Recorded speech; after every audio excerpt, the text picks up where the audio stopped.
Did Shaun Clarida just snatch the title away from Keone Pearson here at the 2025 Mr. Olympia event? He brought an outstanding package. Excellent, in fact. Keone, I'll be honest, he did improve in certain aspects, but one aspect in particular, his midsection, was just not up to par. And yes, I understand this picture is taken at a bad time for Keone, but he is out there, is he not?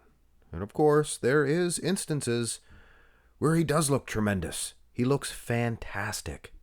So it is not a situation where he might not be winning on poses, but it was the couple of transitions, things of that nature. But having said that, thank you to NPC News Online. We have some nice, clean, neat pictures of these guys. We can throw all the mandatory shots side by side, and we can really take our time. Because when you're watching the live stream, and I went maybe a little overboard, saying that Keone's going to lose and Shaun Clarida's going to win.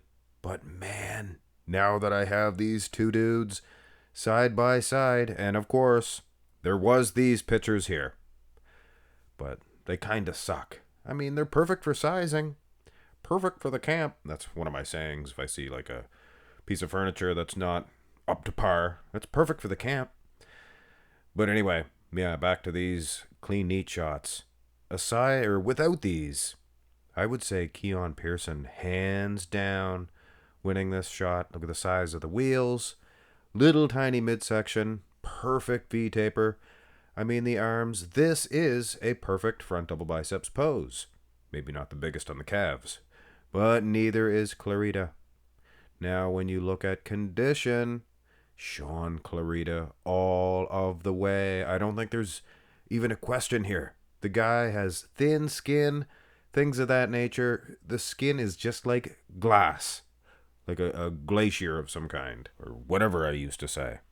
So it is an advantage. Keone, structure, muscle, bellies, roundness. I mean, the guy is as full as a house versus sheer condition. Take your pick. Now, the front lat spread, we could see from that first picture, or the picture earlier on we seen of Keone, he did look tremendous. And I honestly don't think that the condition edge would be enough. Obviously, you can't see here. You can definitely tell that Keone's bigger. Midsection, again, I have to point to that.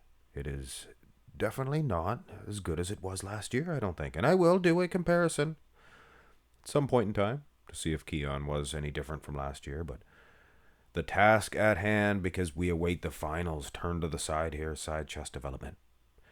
So yes, as we await the finals of the 212 division, we can speculate, we can give our opinion, figure out, maybe this guy's winning or that guy's winning, and then we're going to find out if we were right or if we were mistaken, sadly mistaken. In the side, I got to go with Keone Pearson, and it seems like I was maybe, perhaps a little bit sadly mistaken.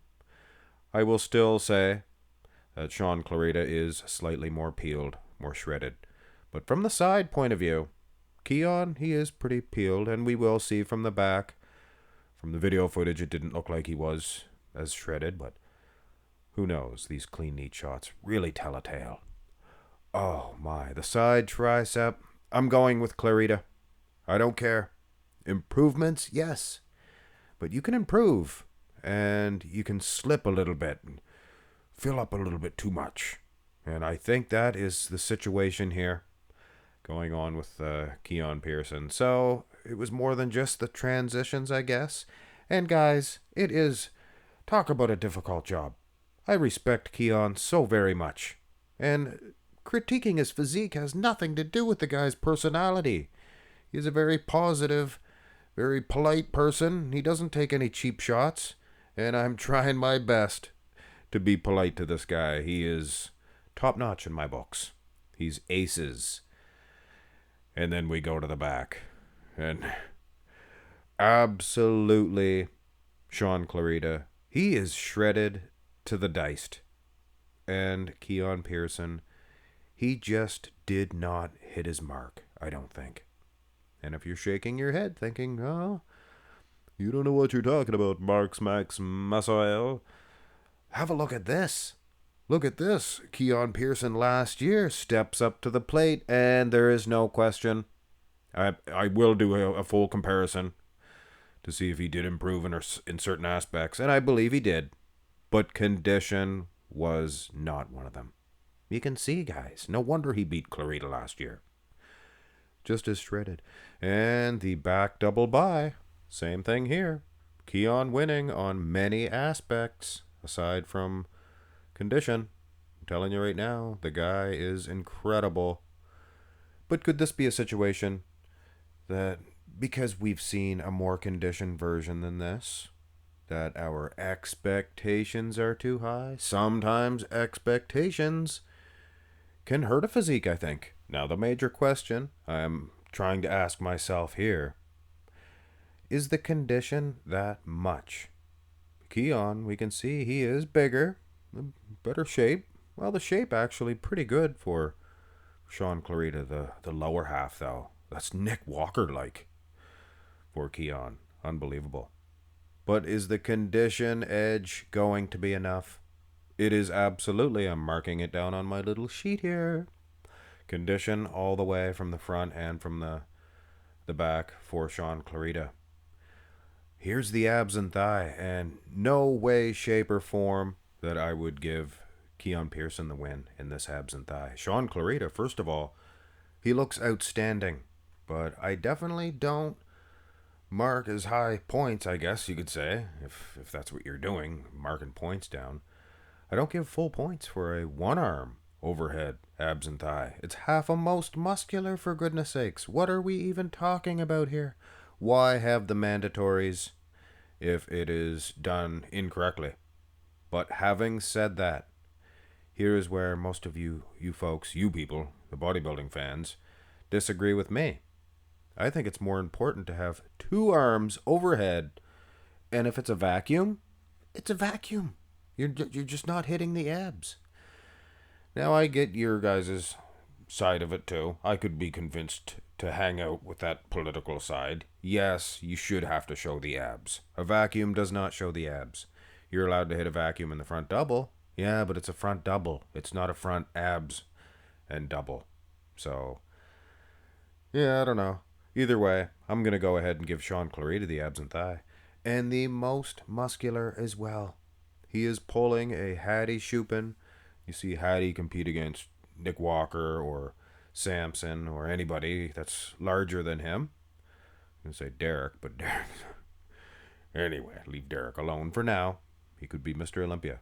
But either way, what was I talking? Oh, yes, the abs. He pulls that stunt on everybody. Not just the abs, but the entire upper body. Just shredded to the diced. So a guy with much larger arms beside him, bigger quads as well, would actually lose the shot. So at the end of the day, I am firms with this. Firm or firms? Firm. I am firm with saying that Shaun Clarida should actually win the Olympia. Will he? That's another story. This is the prejudging. There is still the finals. So he can dry out and things of that nature. But if he does not, I'm going to go ahead and predict Shaun Clarida, 2025, 212 Division Olympia champion. Wow, would that be sweet. Then Keone battles back next year and wins it again. Or who knows? 212 Division is on fire. Hit thumbs up, subscribe. Have a nice one.